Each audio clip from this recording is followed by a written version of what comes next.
ಶರಣಾರ್ಥಿಗಳು. S L Bhyrappa ಅನ್ನುವ ಕಾದಂಬರಿಕಾರರು, ವಾಣಿಜ್ಯ ಕಾದಂಬರಿಕಾರರು ಅನೇಕ ಸಲ ಅನೇಕ ವಿವಾದಾತ್ಮಕ ವಿಷಯಗಳನ್ನು ಹೇಳ್ತಾ ಹೋಗ್ತಾರೆ. ಒಂದು ಕಡೆ ಕನ್ನಡ ಸಾಹಿತ್ಯದ ಮೂಲಕವೇ ಪ್ರಸಿದ್ಧಿಗೆ ಬಂದ ಅವರು ಹಿಂದಿಯನ್ನು ಸಂಸ್ಕೃತವನ್ನು ಮೆರೆಸೋದಕ್ಕೆ ಪ್ರಯತ್ನ ಕೂಡ ಮಾಡ್ತಾರೆ. ಅವರು ತಮ್ಮ ಸಾಹಿತ್ಯವನ್ನು ಕನ್ನಡದಲ್ಲೇ ಬರೆದು ಜನಪ್ರಿಯರಾದವರು. ಅಂಥ ಭೈರಪ್ಪನವರು ಈ ಕೆಲ ದಿನಗಳ ಹಿಂದೆ ಒಂದು ಭಾಳ ಸತ್ಯವಾದ ಹೇಳಿಕೆಯನ್ನು ನೀಡುತ್ತಾರೆ. ಅವರು ಸದಾ ಅಸತ್ಯ ಮತ್ತು ಅಸಂಗತಗಳನ್ನೇ ಮಾತನಾಡ್ತಾ ಆಗಾಗ ಕೆಲವೊಂದು ಸತ್ಯಗಳನ್ನು ಕೂಡ ಮಾತಾಡ್ತಾರೆ ಅನ್ನೋದು ಸಾಬೀತಾಗ್ತದೆ. ಅವರು ರಾಮಾಯಣ ಮತ್ತು ಮಹಾಭಾರತಗಳು ಕಟ್ಟುಕತೆಗಳು ಅಂತ ಒಂದು ಕಾರ್ಯಕ್ರಮದಲ್ಲಿ ಸಾಂದರ್ಭಿಕವಾಗಿ ಹೇಳಿದ್ದನ್ನು ಪತ್ರಿಕೆಗಳು ವರದಿ ಮಾಡಿದ್ದವು. ಎರಡು ಪ್ರಮುಖ ವಿಷಯಗಳು ಇವು ಹೇಗೆ ಕಟ್ಟುಕತೆಗಳು ಮಹಾಭಾರತ ಅನ್ನೋದನ್ನು ಅವರು ವಿವರಿಸ್ತಾರೆ. ಯಾರು? ಭೈರಪ್ಪನವರು. ಒಂದು ಕಡೆ ಹೇಳ್ತಾರೆ ಅವರು, 85 ವರ್ಷದ ವೇದವ್ಯಾಸ ಬದರಿನಾಥದ ಕೊರೆಯುವ ಚಳಿಯಲ್ಲಿ ಕುಳಿತು ಮಹಾಭಾರತ ಬರೆಯಲು ಸಾಧ್ಯವೇ? ಮೊದಲ ಪ್ರಶ್ನೆ ಭೈರಪ್ಪನವರದು. ಎರಡನೇ ಪ್ರಶ್ನೆ, 31 ವರ್ಷದ ಭೀಮನ ಜೊತೆ 80 ವರ್ಷದ ಜರಾಸಂಧ ಅನೇಕ ದಿನ ಮಲ್ಲ ಯುದ್ಧ ಮಾಡಲು ಸಾಧ್ಯವೇ? ಬಹಳ ವ್ಯಾಲಿಡ್ ಆದಂಥ ಪ್ರಶ್ನೆಗಳು ಭೈರಪ್ಪನವರು ಹಾಕ್ತಾರೆ. ಈ ಭೈರಪ್ಪನವರ ಹೇಳಿಕೆಯನ್ನು ಇಟ್ಕೊಂಡು ನಿಜವಾಗಲೂ ಮಹಾಭಾರತ ನಡೆದ ಕಥೆಯೇ ಅಥವಾ ಕಾಲ್ಪನಿಕ ಕಥೆಯೇ ಅಂತ ನಾವು ವಿಮರ್ಶಿಸ್ತಾ ಹೋದಾಗ ಸಾಮಾಜಿಕ ಜಾಲತಾಣದಲ್ಲಿ ಅನೇಕ ಜನ ತಜ್ಞರು, ವಿದ್ವಾಂಸರು ಕೆಲವೊಂದಷ್ಟು ವಿಷಯಗಳನ್ನು ಬಹಿರಂಗಪಡಿಸಿದ್ದು ನನ್ನ ಗಮನಕ್ಕೆ ಬರ್ತದೆ. ಅದರಲ್ಲಿ ಮೊಟ್ಟ ಮೊದಲನೇದಾಗಿ ಕುರುಕ್ಷೇತ್ರ ಯುದ್ಧ ನಡೆದಿದ್ದು ನಿಜವೇ ಅನ್ನುವ ಮೊದಲ ಪ್ರಶ್ನೆ. ಭಾಗವತ ಪುರಾಣದ ಪ್ರಕಾರ ಮತ್ತು ಉಳಿದ ಪುರಾಣಗಳ ಪ್ರಕಾರ ಕೃಷ್ಣ ಜೀವಿಸಿದ್ದು 125 ವರ್ಷಗಳು. ಆತ ಸಾಯುವುದಕ್ಕೆ ಮೊದಲು 35 ವರ್ಷಗಳ ಮುಂಚೆ ಕುರುಕ್ಷೇತ್ರ ಯುದ್ಧ ನಡೆದಿತ್ತು ಅನ್ನೋದು ಈ ಭಾಗವತ ಪುರಾಣ ಸ್ಪಷ್ಟಪಡಿಸ್ತದೆ. ಮತ್ಸ್ಯ ಪುರಾಣ ಮತ್ತು ಭಾಗವತದ ಎರಡೂ ಕಡೆ ನೋಡಿದಾಗ ಕೃಷ್ಣ ಬದುಕಿದ್ದು 125 ವರ್ಷ, ಆತ ಸಾಯುವ 35 ವರ್ಷ ಮೊದಲು ಈ ಕುರುಕ್ಷೇತ್ರ ಯುದ್ಧ ನಡೆದಿತ್ತು ಅಂದಾಗ ಕುರುಕ್ಷೇತ್ರ ಯುದ್ಧ ನಡೆದಾಗ ಕೃಷ್ಣನ ವಯಸ್ಸು 90 ಅಂತ ಆಗ್ತದೆ ಅವರ ಪುರಾಣಗಳ ಪ್ರಕಾರನೇ. 90 ವರ್ಷದ ಕೃಷ್ಣ ಕುರುಕ್ಷೇತ್ರದಲ್ಲಿ ಯುದ್ಧ ಮಾಡಲು ಸಾಧ್ಯವೇ ಅನ್ನುವ ಮೊದಲ ಪ್ರಶ್ನೆ ನಮ್ಮ ಎದುರುಗಡೆ ನಿಲ್ತದೆ.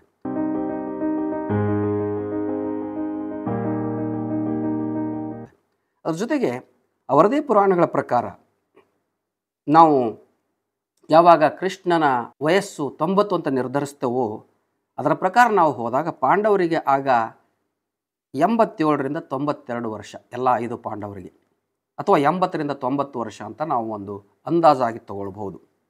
ಇಂಥ ಮುದುಕರು ಭಾರವಾದಂಥ ಆಯುಧಗಳನ್ನು ಹೊತ್ತುಕೊಂಡು 18 ದಿನ ಕುರುಕ್ಷೇತ್ರದಲ್ಲಿ ಯುದ್ಧ ಮಾಡಲು ಸಾಧ್ಯವೇ ಅನ್ನುವ ಪ್ರಶ್ನೆ ಕೂಡ ಕೌತುಕದಿಂದ ಹುಟ್ಟುಕೊಳ್ತದೆ. 92 ವರ್ಷದ ಭೀಮ ತನ್ನ ಕೈಯಿಂದ ಗುದ್ದಿ ಆನೆಗಳನ್ನು ಕೊಲ್ಲಲು ಸಾಧ್ಯವೇ? ಪಾಂಡವರು ಅಜ್ಞಾತವಾಸದಲ್ಲಿದ್ದಾಗ ದ್ರೌಪದಿಗೆ ಆಗ ಅಂದಾಜು 80 ವರ್ಷದ ವಯಸ್ಸು. ಆ 80 ವರ್ಷ ವಯಸ್ಸಿನ ದ್ರೌಪದಿಗೆ 30 ವರ್ಷದ ಕೀಚಕ ಮೋಹಿಸಲು ಸಾಧ್ಯವೇ ಅನ್ನೋ ಪ್ರಶ್ನೆ ಕೂಡ ಹುಟ್ಟುಕೊಳ್ತದೆ. ಆ ಸಂದರ್ಭದಲ್ಲಿ ಕುರುಕ್ಷೇತ್ರ ಯುದ್ಧದ ಸಂದರ್ಭದಲ್ಲಿ ಭೀಷ್ಮರಿಗೆ 160 ವರ್ಷ ಅಂತ ನಾವು ಲೆಕ್ಕ ಹಾಕಿದಾಗ ದ್ರೋಣರಿಗೆ, ಧೃತರಾಷ್ಟ್ರರಿಗೆ ಕನಿಷ್ಠ 120 ವರ್ಷ ವಯಸ್ಸು ಆಗಿರುವ ಸಾಧ್ಯತೆಗಳು ಇದ್ದಾವೆ. ಹೀಗೆ ಭೈರಪ್ಪನವರ ಹೇಳಿಕೆಯಂತೆ ವೇದವ್ಯಾಸ ಮಹಾಭಾರತ ಬರೆಯುವಾಗ 80 ವರ್ಷದವರು ಆಗಿದ್ದರೆ ಪುರಾಣಗಳ ಪ್ರಕಾರ ಈ ಕಥೆಯನ್ನು ಬರೆದಾಗ ವೇದವ್ಯಾಸರಿಗೆ 250 ವರ್ಷ. ನಾವು ಅದನ್ನು ಅಂದಾಜಿಸಬಹುದು. ಯಾಕೆ ಹಾಗೆ ಅಂದಾಜಿಸಬೇಕು? ಮಹಾಭಾರತವನ್ನು ಬರೆದ ವೇದವ್ಯಾಸರು ಭೈರಪ್ಪನವರ ಪ್ರಕಾರ 80 ವರ್ಷದಲ್ಲಿ ಬರೆದರು ಅಂತ ಹೇಳ್ತಾರೆ. ನಾವು ಪುರಾಣಗಳ ಪ್ರಕಾರ ನೋಡಿದಾಗ ಮತ್ತು ಎಲ್ಲ ಘಟನೆಗಳನ್ನು ನೋಡಿದಾಗ ಅವರಿಗೆ 250 ವರ್ಷ ವಯಸ್ಸು. ಕುರುಕ್ಷೇತ್ರ ಯುದ್ಧದ ನಂತರ ಅವರು ಈ ಮಹಾಭಾರತವನ್ನು ಬರೆದಾಗ ಆಗಿರಲಿಕ್ಕೆ ಸಾಧ್ಯತೆಗಳಿದ್ದಾವೆ. ಹಾಗಾದರೆ 250 ವರ್ಷ ಮನುಷ್ಯ ಬದುಕ್ತಿದ್ದಾನೆ.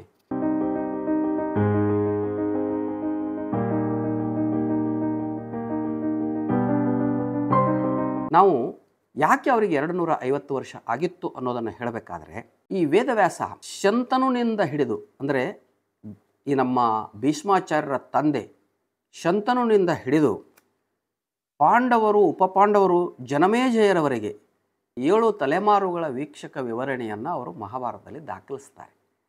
ಆ 7 ತಲೆಮಾರುಗಳನ್ನು ನಾವು ಒಟ್ಟು ನೋಡಿದಾಗ ವೇದವ್ಯಾಸನಿಗೆ 250 ವರ್ಷ ಆಗಲಿಕ್ಕೆ ಸಾಧ್ಯತೆಗಳಿದ್ದಾವೆ. 75 ವರ್ಷದ ಪರಾಶರ ಅನ್ನುವ ಮುನಿ 14 ವರ್ಷದ ಸತ್ಯವತಿಯನ್ನು ಬಲಾತ್ಕಾರ ಮಾಡಿ ಆಗ ವ್ಯಾಸ ಹುಟ್ಟುತ್ತಾನೆ ಅನ್ನೋದು ಪುರಾಣಗಳ ಮೂಲ. ವ್ಯಾಸನ ಮೂಲ ಹೆಸರು ದ್ವೈಪಾಯನ ಕೃಷ್ಣ ಅಂತ. ಸತ್ಯವತಿಯನ್ನು ಶಂತನು ಮದುವೆಯಾದಾಗ ಆತನಿಗೆ ವೇದವ್ಯಾಸನಿಗೆ 6 ವರ್ಷಗಳು ಮಾತ್ರ. ಶಂತನುನ ಮಗ ವಿಚಿತ್ರವೀರ್ಯ, ವಿಚಿತ್ರವೀರ್ಯನ ಮಕ್ಕಳು ಪಾಂಡು ಮತ್ತು ಧೃತರಾಷ್ಟ್ರ, ಅವರ ಮಕ್ಕಳು ಕೌರವರು ಮತ್ತು ಪಾಂಡವರು ತಲೆಮಾರುಗಳು. ಇಲ್ಲಿ ಜನಮೇಜಯ ಕುಕ್ಕೆ ಸುಬ್ರಹ್ಮಣ್ಯಕ್ಕೆ ಬಂದು ಸರ್ಪನಾಶ ಯಜ್ಞ ಮಾಡಿದಾಗ ವೇದವ್ಯಾಸ ಮತ್ತು ವೈಶಂಪಾಯನ ಮುನಿಗಳು ಕುಕ್ಕೆಗೆ ಬಂದು ಪ್ರಕೃತಿಗೆ ವಿನಾಶಕಾರಿಯಾದಂಥ ಸರ್ಪಯಜ್ಞವನ್ನು ನಿಲ್ಲಿಸಿದ್ರು ಅಂತ ಆ ಕುಕ್ಕೆಯಲ್ಲಿರತಕ್ಕಂಥ ಪುರೋಹಿತರು ಈಗಲೂ ಕಥೆಯನ್ನು ಹೇಳ್ತಿರ್ತಾರೆ. ಹಾಗೆ ಲೆಕ್ಕ ಹಾಕಿದಾಗ ವ್ಯಾಸನಿಗೆ 250 ವರ್ಷ ಮಹಾಭಾರತ ಬರೆದಾಗ ಆಗಿತ್ತು ಅನ್ನೋದನ್ನು ನಾವು ಅಂದಾಜಿಸಬಹುದಾಗಿದೆ. ಆದರೆ ಸಂಶೋಧಕರ ಪ್ರಕಾರ ವ್ಯಾಸ ಅನ್ನುವ ಒಬ್ಬ ವ್ಯಕ್ತಿ ಇರಲಿಲ್ಲ.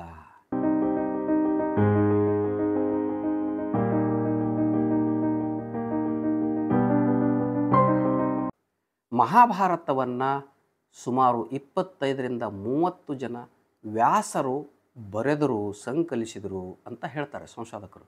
ಏನು ಹೀಗಾದರೆ ಒಂದೇ ಹೆಸರನ್ನ 25ರಿಂದ 30 ಜನ ವ್ಯಾಸರು ಇರಲಿಕ್ಕೆ ಸಾಧ್ಯವೇ ಇಲ್ಲ.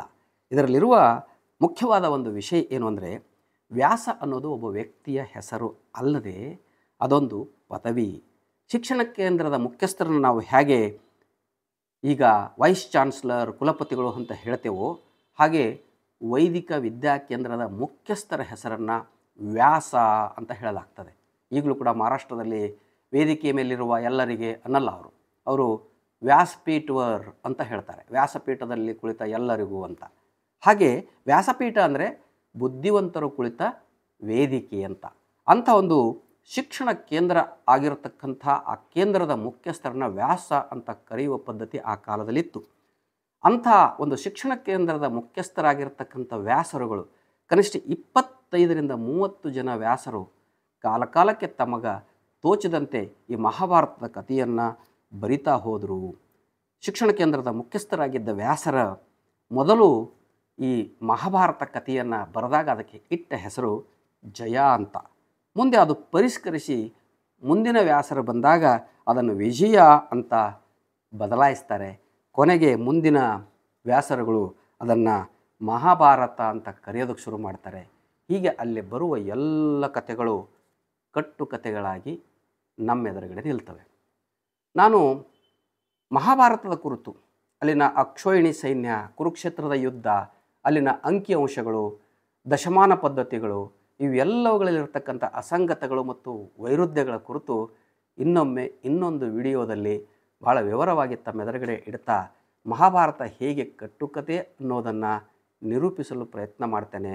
ಈ ಒಂದು ವಿಷಯ ಇಲ್ಲಿ ವ್ಯಾಸ ಮತ್ತು ಇವರೆಲ್ಲರ ವಯಸ್ಸುಗಳನ್ನಿಟ್ಟುಕೊಂಡು ಹೇಗೆ ಮಹಾಭಾರತ ಒಂದು ಕಟ್ಟುಕತೆ ಅನ್ನೋದನ್ನು ಹೇಳಿದ್ದೇನೆ. ಭೈರಪ್ಪನವರಿಗೆ ನಾವೆಲ್ಲರೂ ಅಭಿನಂದನೆಯನ್ನು ಸಲ್ಲಿಸಬೇಕು ಮತ್ತು ಧನ್ಯವಾದಗಳು ಕೂಡ ಹೇಳಬೇಕಾಗ್ತದೆ. ಭೈರಪ್ಪನವರು ಒಂದು ಬಹುದೊಡ್ಡ ಸತ್ಯವನ್ನು ಸಾರ್ವಜನಿಕ ವೇದಿಕೆಯ ಮೂಲಕ ಹೇಳಿದ್ದಾರೆ. ಅವರಿಗೆ ನಾನು ಅಭಿನಂದಿಸ್ತೇನೆ. ಶರಣು ಶರಣಾರ್ಥಿ.